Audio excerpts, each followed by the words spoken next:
I remember laying in the hospital. This is right after it happened, and I was supposed to work a jump course the following day. This happened on a Sunday. I'm supposed to work on Monday, and I remember calling the people I was working for at Skydive Suffolk, and I was crying. I was like, I am so sorry. Like, I can't believe I did this to you. It's like, I'm going to be there. I'll be there tomorrow at 07. I was like, I just don't think I'll be able to jump.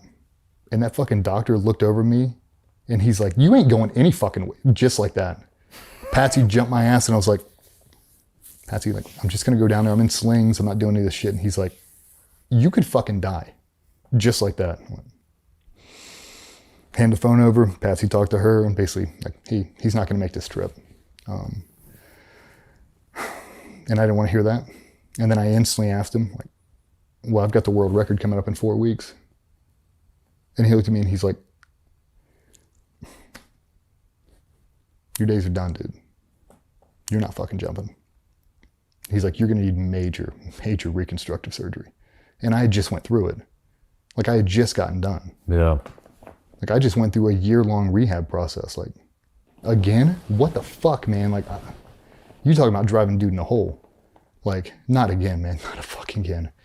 And the things you don't think about, like putting on socks.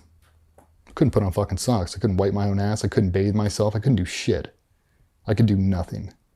I was worthless for months. I mean, I've got 2 plates and 27 screws from here to here. Like, it's over. My collarbone doesn't hinge on my sternum right. Like, this scapula thing, when that thing blew out, that was an injury that I never respected before. You hear about people breaking shoulder blades and scapulas, you're like, that's a terrible injury. It's terrible. When it blew out of my hand, it kind of fused my hand. So when people would shake it, it blew a hole through and hit the nerve bundle and hit the tendon. So anytime you would move my thumb, it felt like you were ripping my thumb off. I couldn't draw a pistol. Holding a carbine was miserable.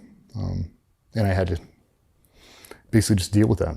And you were going to contract as well when you retired, correct? Yeah, I was supposed to go in September, December.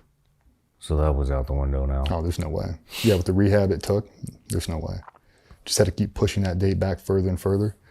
Try to lean in heavy on tribe skates, but now I'm hurt. Now what do I do? Like, now what do I do? Went back out at 6 a.m., 5 days later, and I finished fracture burning all those fucking skateboards, what I did. Yeah. My wife woke up, and you have never seen a look like that. Dude, she stood on that back porch and looked at me, and if looks could kill, I'd be fucking dead. Called me everything she could. Selfish motherfucker. Yeah. And she was right. But I told her, I was like, it's like skydiving.